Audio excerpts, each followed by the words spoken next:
சரசு சமையல். இன்னைக்கு ஒரு சுவையான புளிக்காய்ச்சல் தான் செய்ய போறேங்க. திடீர்னு புளிசாதத்து மேல ஞாபகம் வந்துச்சு. இதுக்கு முன்னாடி உங்களுக்கு புளிக்காய்ச்சல் கொடுத்துருக்கேன். இப்ப செய்யற புளிக்காய்ச்சல் வந்து ரொம்ப சிம்பிளான இன்கிரீடியன்ஸ் தான்.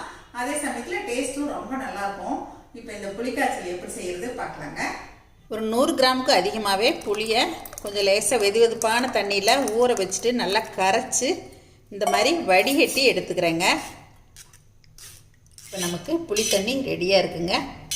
இன்றைக்கி நம்ம செய்ய போகிற புளியோதரைக்கு வறுக்க தேவையான பொருட்கள் வறுக்கிறதுக்கு கொஞ்சமாக எண்ணெய் விட்டுக்கிறேங்க. நல்லெண்ணெய் தான் விட்டுருக்கேன். எண்ணெய் காஞ்சதுக்கப்புறமா வெந்தயம் சேர்த்துக்கலாங்க. ஒரு 1.5 டீஸ்பூன் அளவுக்கு இப்போ வெந்தயம் சேர்த்துருக்கேன். 2 டேபிள் ஸ்பூன் அளவுக்கு தனியா சேர்க்குறோங்க. இப்போ இதுலேயே 6 காஞ்ச மிளகாய் கிள்ளி சேர்க்குறேங்க. இப்போ நம்ம சேர்த்து ஒரு நிமிஷத்துலேயே அந்த மிளகாயுமே நல்லா செவந்து வர ஆரம்பிச்சிருக்கு. வெந்தயம் எல்லாமே நல்லா செவந்துருச்சு. இப்போ அடுப்பை ஆஃப் பண்ணிக்கலாம். இதுலேயே 1/2 டீஸ்பூன் அளவுக்கு பெருங்காயத்தூள் சேர்த்துக்கலாம். இந்த கலவை நல்லா ஆறினதுக்கப்புறமா நம்ம மிக்ஸி ஜாரில் சேர்த்து ட்ரையாகவே அரைச்சிக்கலாம். வெந்தயம், தனியா, காஞ்ச மிளகாய் இதெல்லாம் நல்லா ஆறினதுக்கப்புறமா இப்போ மிக்ஸி ஜாரில் சேர்த்து இந்த மாதிரி கொஞ்சம் கொரப்பாக அரைச்சாச்சுங்க. இப்போ புளிக்காய்ச்சல் தாளிக்கிறதுக்கு நான் ஒரு பெரிய வடை சட்டியாக வச்சுருக்கேங்க. கொஞ்சம் ஆழமானதாக இருந்தால் தான் நமக்கு வந்து வெளியில் தெரித்து வராமல் இருக்கும். அதனால் நான் கொஞ்சம் பெரிய வடை சட்டி தான் எடுத்திருக்கேன். நம்ம தாளிக்கிறதுக்கு தேவையான ஆயில் விட்டுக்கலாங்க. இது மாதிரி புளிக்காய்ச்சல்லாம் செய்யும்போது கொஞ்சம் எண்ணெய் தாராளமாக விட்டு செஞ்சால் தான் நல்லாயிருக்குங்க. நான் வந்து இன்றைக்கி நல்லெண்ணெயில் தான் தாளிக்கிறேன். இப்போ கடுகு சேர்த்துக்கலாம். கடலைப்பருப்பு சேர்த்துக்கலாம். உளுத்தம்பருப்பு 2 டேபிள் ஸ்பூன் சேர்த்துக்கிறேங்க. கடுகு, உளுத்தம்பருப்பு, கடலைப்பருப்பு இதெல்லாமே கொஞ்சம் தாராளமாக சேர்த்துக்கலாங்க. இப்போது கடுகு நல்லா வெடித்து வருதுங்க. உளுத்தம்பருப்பு, கடலைப்பருப்பு செவந்துருச்சு. காஞ்ச மிளகாய் சேர்த்துக்கலாம். நம்ம மிளகாய் வறுத்து அரைச்சிருக்கோம். மறுபடியும் தேவைக்கு இப்போ சேர்த்துருக்கேங்க. மிளகாயோட கலர் நல்லா மாறிடணும். கருவேப்பிலை சேர்த்துக்கலாம். மிளகாய் பாருங்கள் நல்லா கலர் சேஞ்ச் ஆயிடுச்சு. இப்போ மஞ்சள் தூள் சேர்த்துக்கலாங்க. நான் குட்டி ஸ்பூனாக இருக்கிறதால 2 ஸ்பூன் சேர்க்குறேன். 1 டீஸ்பூன் அளவுக்கு சேர்த்துக்கலாம் மஞ்சத்தூள். மஞ்சத்தூள் சேர்த்து இப்போ நல்லா கலந்து விட்டாச்சுங்க. புளி கரைச்சி வச்சது இதில் சேர்த்துடலாம்.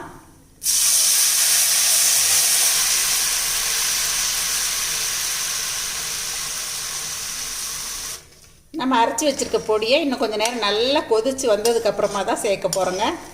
உப்பும் நம்ம வந்து அப்புறமா தான் சேர்க்குறோம். உப்பு சேர்த்துட்டோம் அப்படின்னா வெளியிலலாம் தெறிக்க ஆரம்பிச்சிடும். அதனால் கொஞ்சம் நேரம் கழித்து உப்பு சேர்த்துக்கலாங்க. இது நல்லா கொதித்து வரட்டும் பார்க்கலாம். இப்போது நல்லா கொதித்து வருது பாருங்கள். இந்த மாதிரி புளிக்காய்ச்சல்லாம் செய்யும்போது டைம் கொஞ்சம் ஜாஸ்தியாக தாங்க எடுக்கும். ஏன்னா அது நல்லா கிரேவி பதத்துக்கு சுண்டி வரணும் இல்லைங்களா? அதனால் வந்து நல்லா பொறுமையாக கொதிக்க விடணும். புளிக்காய்ச்சல் தாளித்து விட்டு இப்போ 1/4 மணி நேரம் ஆயிடுச்சுங்க. ஃபஸ்ட்டு நான் தாளிக்கும் போது புளி தண்ணியோடு சேர்த்து இந்த அளவுக்கு இருந்துச்சுங்க.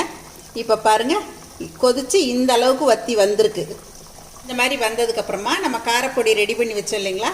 மிளகாய், தனியா, வெந்தயம், பெருங்காயம்லாம் போட்டு அதை சேர்த்துடலாம். கொஞ்சம் கெட்டிப்பட்டிருக்குது பாருங்களேன்.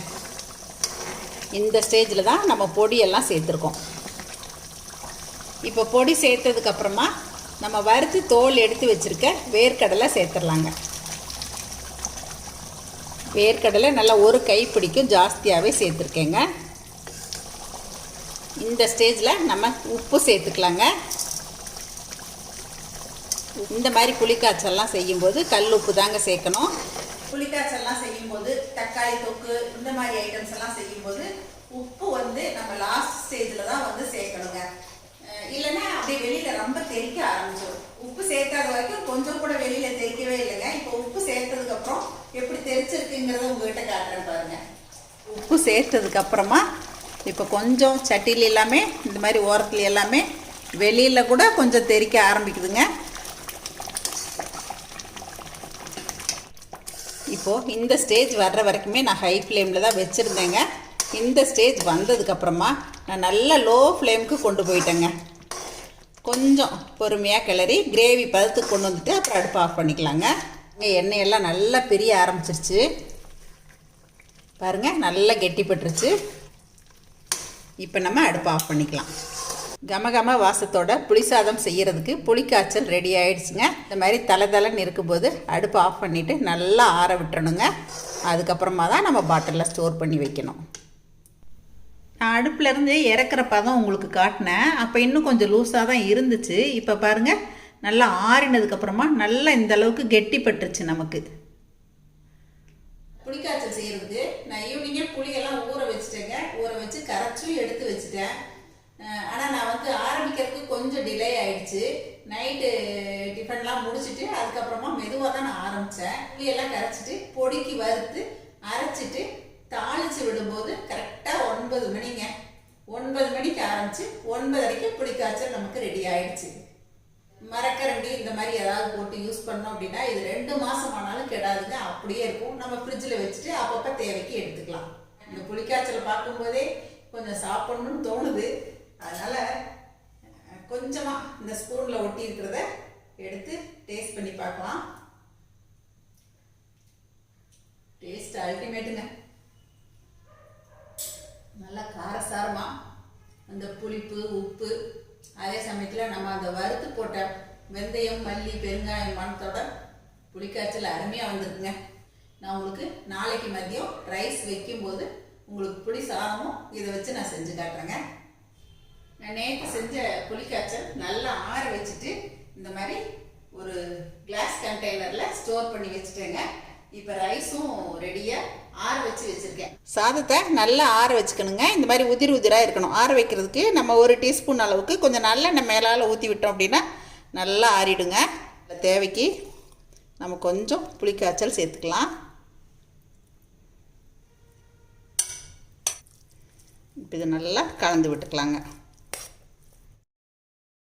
இந்த மாதிரி நல்லா பிரட்டி விட்டாச்சு. அவ்வளோதான், புளி சாதம் ரெடிங்க. நான் செஞ்ச புளிக்காய்ச்சலை இந்த மாதிரி கிளாஸ் கண்டெய்னரில் தான் ஸ்டோர் பண்ணி வச்சுருக்கேங்க.